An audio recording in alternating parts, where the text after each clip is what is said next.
Всем привет, это новости с Чалом и с вами, собственно, Сергей Чалый.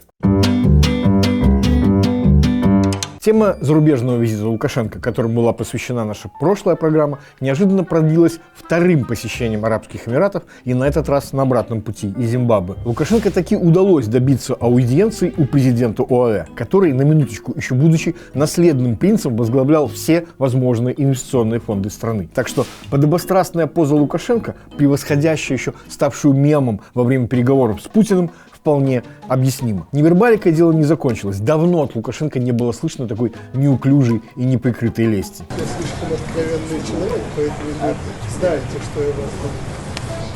Я всегда был высочайшего мнения о вас. И в этом пропаганда ничего необычного не заметила, а предпочла обратить наше внимание на другое. Особую пикантность переговорам придавал тот факт, что во встрече принимали участие старшие и младшие сыновья президента Беларуси. Это также свидетельствует об особом характере отношений. И, видимо, так удачно обратили наше внимание, что через 3 дня устами пресс-секретаря Лукашенко пришлось называть сюжет на своем же собственном телевидении вбросом. Что касается вбросов, во-первых, главное, о чем должна здесь сказать, это, конечно, про сыновей, вернее, про старшего сына. Почему вообще Виктор Лукашенко постоянно присутствует в числе членов делегации на этом визите? У каждой страны, опять же, свои особенности, в том числе в выстраивании дипломатического сотрудничества.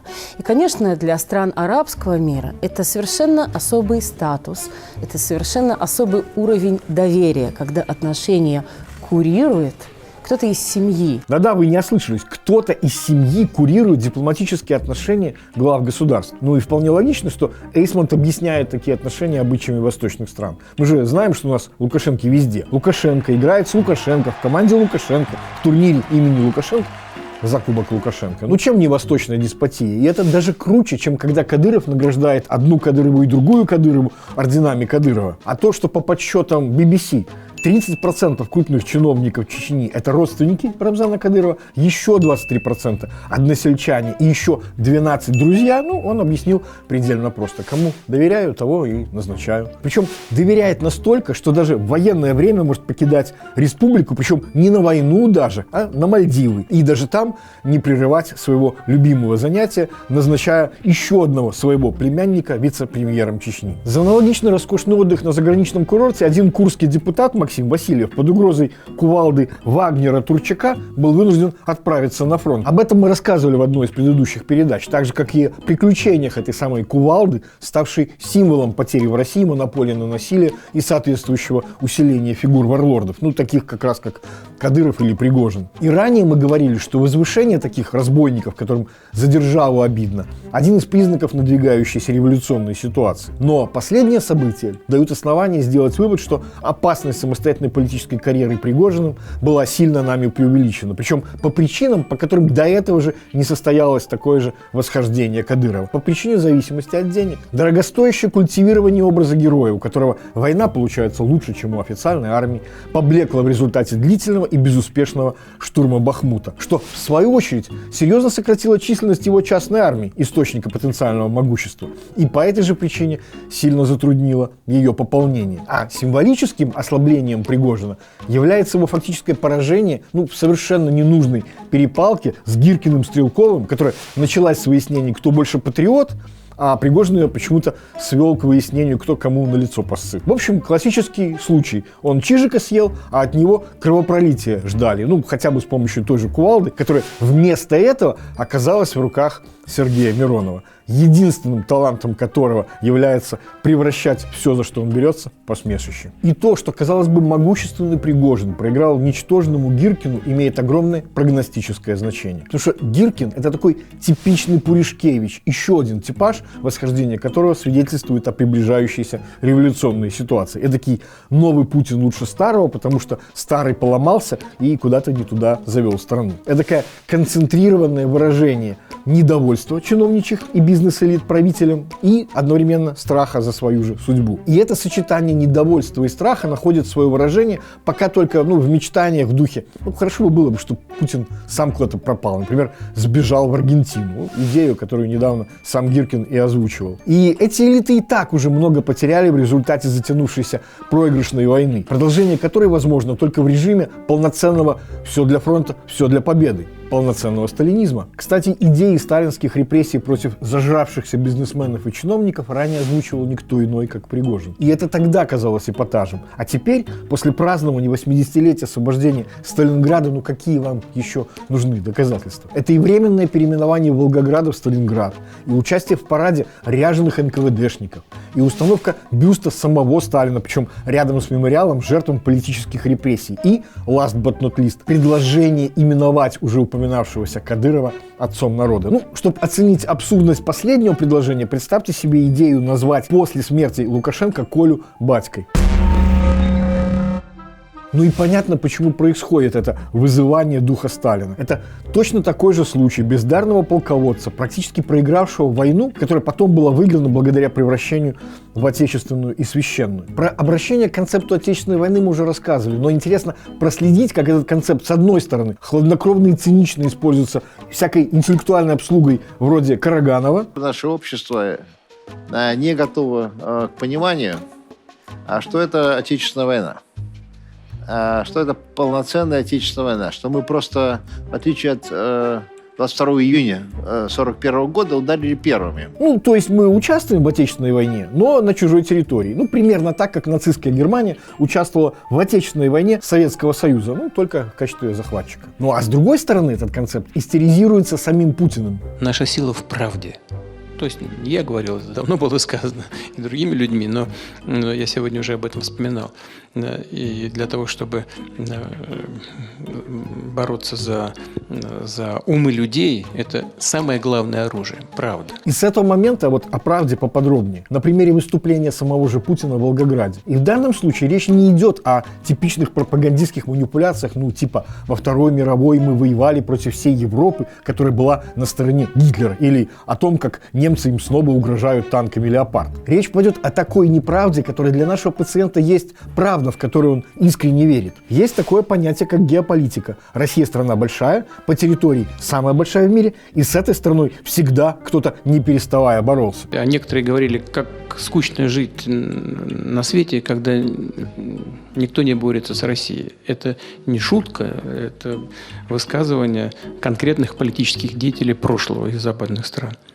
Так было всегда. Путин не привел авторство цитаты, но до этого ее многократно использовали государственные СМИ России, приписывая британскому политику XIX века лорду Палмерстону, что, как вы можете уже догадаться, неправда. Мало того, что ее не произносил сам Генри Джон Темпл, так еще и источник этой фразы практически невозможно определить. Встречается она только в русской художественной литературе, причем в жанре альтернативной истории. В качестве примера можно привести романы «Русский город Севастополь» Сергея Шаповалова, «Каждому аз воздам» Александра Хан-Рязанского, «Не бойся друзей» или «Дальше фронта» Василия Звягинцева, «Император из стали», «Император и Сталин» Сергея Васильева. Еще раз, ни в одном авторитетном источнике этой фразы нет. Встречается она только в русскоязычных блогах, СМИ и книгах, причем не раньше 2011 года. Кто ее придумал, установить уже практически невозможно. Но важно то, что она давно уже живет своей жизнью и стала реальной авторитетной даже для тех, кто ее выдумал. Причем это не первый раз, когда Путин использует такого рода цитаты. Например,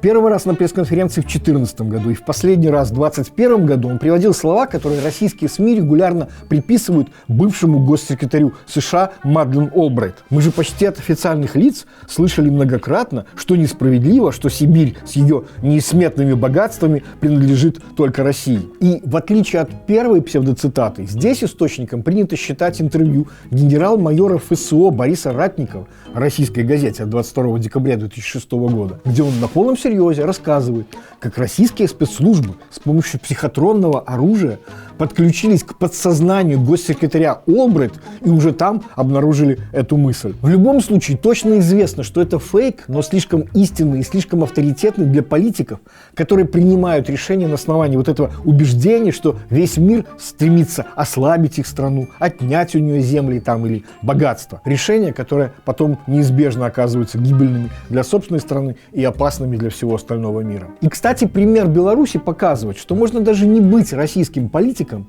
чтобы разделять все вот эти заблуждения. Помните Качанову, который на полном серьезе рассказывала о плане Даллеса? Ну или Лукашенко, который искренне верит, что весь мир в заговоре против него. Если в случае российских или каких-то зимбабвийских политиков еще можно подумать, что такие страхи хотя бы частично объяснены синдромом скупого рыцаря, трясущегося над собственным богатством, то в случае Лукашенко уже точно понятно, что с Беларуси взять нечего. На самом деле фундаментально люди делятся на два типа. На тех, кто считает, что окружающий мир – это источник возможностей, и на тех, кто считает, что он источник угроз. На тех, кто считает, что людям можно и нужно доверять, и на тех, кто считает, что нельзя. На тех, кто считает, что возможны взаимовыгодные отношения, игры с положительной суммой, как, например, международная торговля. И на тех, кто считает, не обманешь, не продашь, а выигрыш одного – это всегда проигрыш другого. На тех, кто считает, что в любви возможны свободные и равноправные отношения. И на тех, кто даже секс считает инструментом доминирования и подчинения. И в итоге общество, основанное на первых ценностях, и выбирающее политиков, их разделяющих, и богаче, и счастливее. А другие, которые свою страну за цивилизованным миром не поведут, в итоге приводят свои страны и народы в жопу, а потом эту же жопу и защищают. Причем как в прямом, так и в переносном смысле. Это были новости Щалом. До встречи через неделю. Пока. По сути, никому не нужна наша, как мы любим говорить, сильная процветающая Беларусь. Да, и не нужны самодостаточные независимые белорусы. Нужна дешевая рабочая сила и те ресурсы, наши ресурсы, которыми будет благополучно воспользоваться Запад. В остальном город сер, как тюремный бушлат, только с редких до метких рекламных щитов улыбается гражданам их депутат, про которого в городе Н каждый знает, что вор и подлец.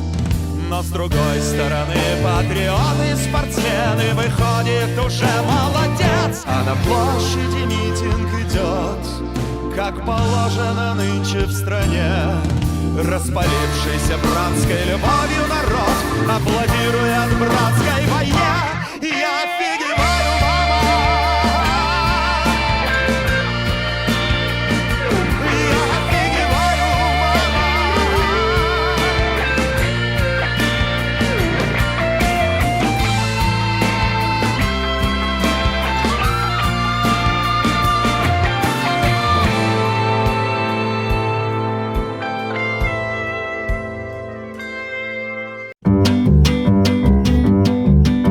Уважаемые зрители, теперь у вас появилась возможность поддержать программу подпиской на Патреоне либо разовыми донатами с карты на карту и криптовалютой.